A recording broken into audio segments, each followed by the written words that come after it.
Hi, I'm David. Welcome to another episode of Changing Times. Our guest is Ray Quinn, a singer, entertainer, and actor. Please enjoy and stay safe. Hi Ray, how's everything going? Yeah, not too bad, pal. Not too bad. Getting there slowly. We can see the light at the end of the tunnel, I'm sure. Certainly do. But first of all, for everyone that might have been living under a rock and stuff, tell everyone who you are, how did he know your face and stuff like that. Yeah. So my name's Ray Quinn, and I'm an actor, singer, entertainer. You might know me well from the X Factor back in 2006. And most recently, Dancing on Ice and things like that. So, and I've got my album coming out shortly in June. So, yeah, sure you see me face somewhere. Probably crime watch, mate. Probably crime watch. So obviously with all this pandemic and lockdown and everything, Yeah. how has that affected your work and your normal way of life the way it was? Massively. As soon as it all happened, obviously, I was in a play at the Royal Court with Leanne Campbell. She was the writer. Pete Price is dead. And it was a fantastic play. We'd done 2 weeks of rehearsals. We were there less than a week, and we got told that it might happen, it might not, we might get shut down, and things might change. And then obviously the inevitable happened, and they closed the whole theatre down, and the show was no more, and it was going to be rescheduled, but at what point we didn't know. Yeah. We found out now it's been rescheduled for October. But yeah, everything's shut down. I mean, all my gigs, work, shows, everything got cancelled until, October. And even then, they're only, relying on a prayer, really, hoping that it can still continue. Well, that's it. And have you been able to plan for the future? Like, have you been working on new projects or getting more work for the future, or are you just basically in limbo?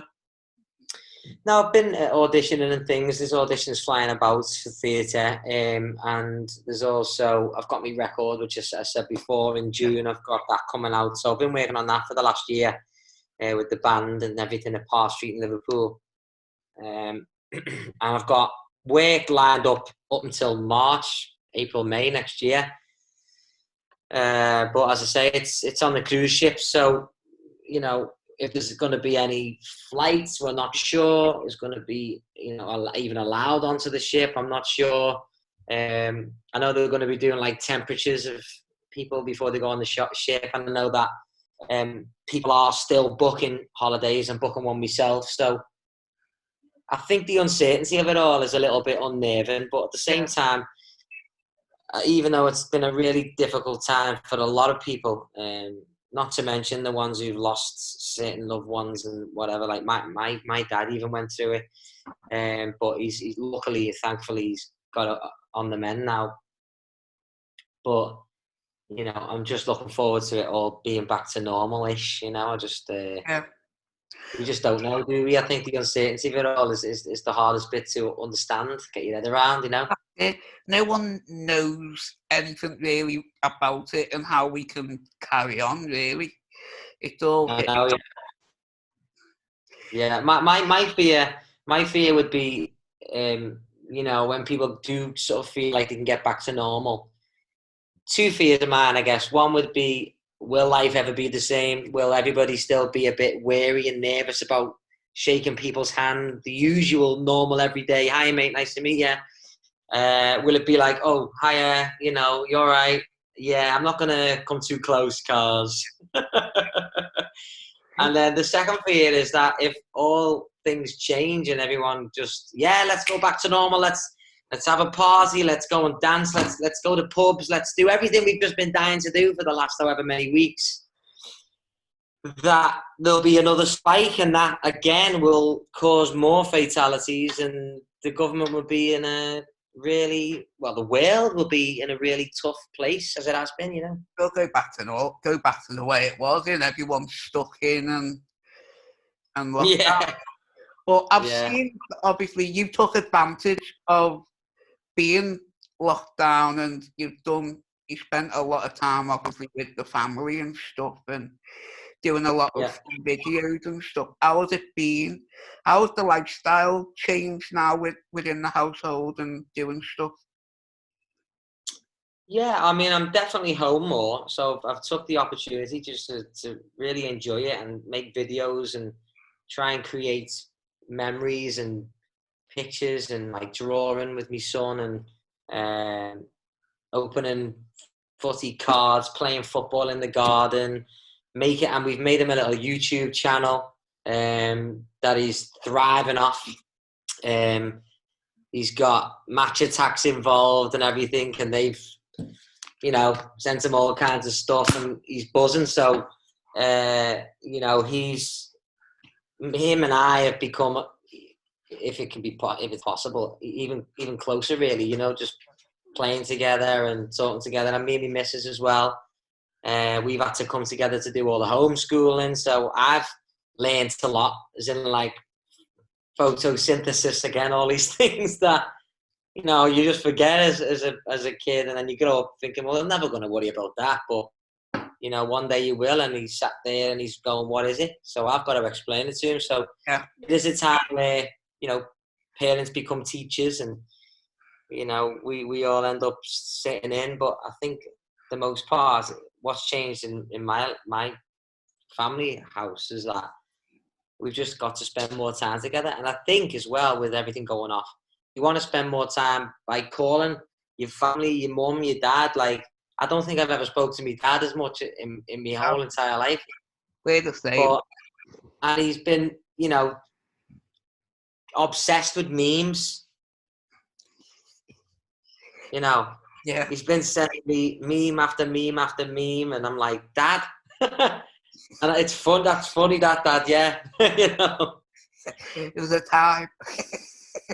I know, and as well, we've done like family group chats, and I think it's really opened my eyes to sort of how much more I should be in contact and how much more I should make the effort, because work can unfortunately take over sometimes, and you get so caught up in it all. So it is nice to sort of have that break and reflect and look, and let it stop for a minute, because I think you look at life in a different way, and you think, well, you understand what's more important. It's a bit like a psychedelic sort of feel, isn't it? It's like it's almost not real, but it is. So especially with what you do, your job isn't a 9 to 5. It's 24/7. You've always got to be on it. Yeah, true. I mean, with the not having anybody to entertain, you're doing it online, and you realise just how unimportant an entertainer as a job is. We're really not that important. We go out and we can, we give ourselves the tap of the back, and we get a nice clap in the audience when we make somebody laugh or they enjoy a song that you sing. But the important people out there, the NHS, the key workers, the people who are still working and continue to work, even though, like, as if nothing's happened. You see kids coming out of school, and the parents who are picking them up are either police, firemen, NHS staff, you name it, and they're still cracking on. And for me, that's like, it's unbelievable. Like, we're all right, we're safe in the house, we're fine. Yeah. All I need to do is switch this on and start singing. So let's talk about the album. So did any change happen to the release of the album or anything? Yeah. So the release of the album's definitely changed. It was put back a little bit, not massively, but a couple of weeks, I think it was, just because we didn't really know where we sat with it. And because I can't go into radio stations and play it and push it, I can't do my radio tours, I can't do me sitting on the TV, on the couch, on the sofa, on telly. I can't do anything like that to promote it. I've only got what I've done, that I've already filmed, and I've only got what my album is, and I've only got social media, and I've only got Spotify for it to stream. I can't put it in shops because Tesco and Sainsbury's and all that, they're only ordering a certain amount of things, and they'd rather order food than music. That's what I'm saying. So we're not very important at all, which is fine as long as everybody's safe and well. Well, that's it. So have you learned anything? Can you take any positives from it all? Absolutely, yeah, absolutely. More positives than negatives, really. The first few days, I really enjoyed myself. I thought, oh, this is sound, some time off, and then you think, oh, I've got, I'm missing work, or I've got to earn some money, or whatever it may be. Yeah. And of course, you can get a little bit claustrophobic in the house, and kids are climbing the walls and bored, and all that sets in. But at the same time, it's been more positive for me, Yeah. on learning about what's important, and understanding the values of what life is. It just shows you we're all here, we're all the same, however different, That's it. and we're all as important as each other, and we all should care more, look after one another, show more love and affection, show more thoughtfulness, because the world can be cruel at times, and it's bit us on the backside for the best part of 5 weeks, and everything's changed. But I do believe, with a bit of hope, as we have done in so many different bad cases in the past, when terrible things have happened, with hope and prosperity, we've walked the walk, and we've talked the talk, and come through it as a nation. That's it. And but I believe that a personal message to me was almost like, do you know what? Enjoy it while it lasts, because my lad's 6 now, and my lad's 7, and my other boy's nearly 8. So those times you're never going to get back. No. But I've earned so much lovely quality time, and shared so much quality time during this pandemic with them, and me missus too. And that's that. I think that's what it is. It's just continuing that, no matter how life goes back to normal-ish, or whatever it may be, to continue that love and support for one another, and be nice, be kind. Do you find you're going to change the way you was by spending more time, having more time for the family? Yeah, making more time, I guess, because it can be hard. Because at the end of the day, when the world stops like it has now, it stops. Definitely. Doesn't matter whether you're a barber, a hairdresser, same thing, a dancer, entertainer, a restaurant owner. It doesn't matter.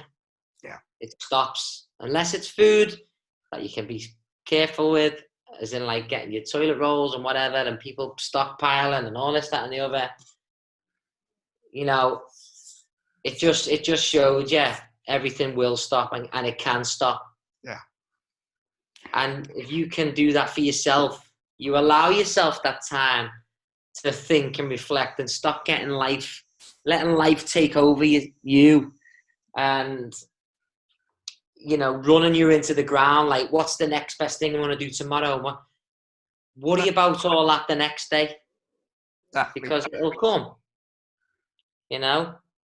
Lose your rag tomorrow, because it's not really that important today.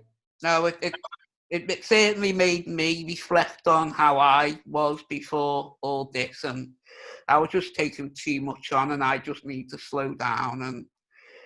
And I've enjoyed being at home, being with the family and stuff, and I think it's building them relationships I thought I had, but realised the big relationships weren't there. We were just passing each other.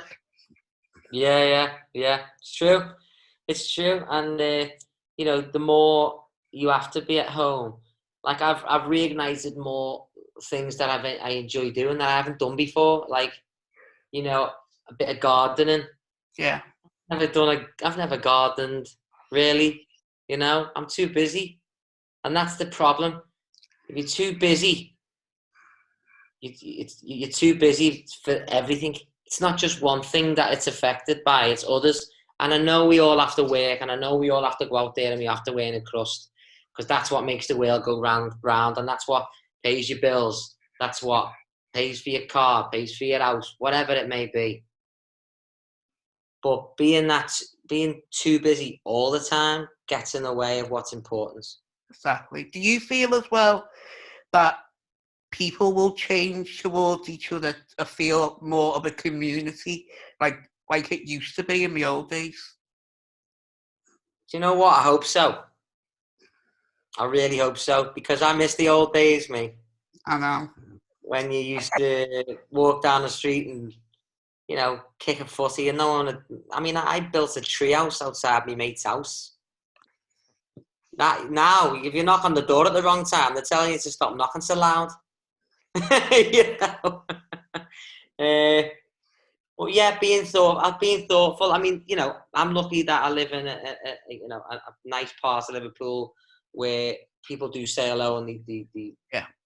especially you do feel a sense of community anyway round by you. But they say hello and how are you going? You're all right, and you know, my neighbours are lovely. I'm very lucky that I've got nice neighbours. But you know, for everybody to just be kind a bit more, and you know, because everyone's been stuck to their phones, haven't they, this whole thing, and scrolling through Instagram and Facebook and everything else, and it's become abundantly clear to those who probably didn't read it before that it can be a cruel world sometimes. People say the wrong thing. Yeah. Just leave it. You don't need to. The world's already as bad as it is because of this COVID-19, and you don't need to add, you know, fuel to the fire. Just Yeah. be, because while we're being, we can live in peace. Exactly. And talking about social media and everything, how can people find you? Where can they find you? Look you up and check out your new album and stuff like that. Yeah, so I'm on Instagram, I'm on Facebook, and I'm on Twitter. I'm sure you're going to see it now at the bottom of the screen. Give us a follow and check out my new music. And you can pre-order my album right now, so get on it, and get on the website as well, rayquinn.co.uk. That's there now. And you've got all the merch on there. You can buy a signed CD, and vinyls are available too. So I'm very excited, but my album will be out in June, so keep an eye out for that. And yeah, thanks for talking to me, mate. It was interesting. Oh, I appreciate you coming on, and we'll catch up soon. Yeah, nice one. All right.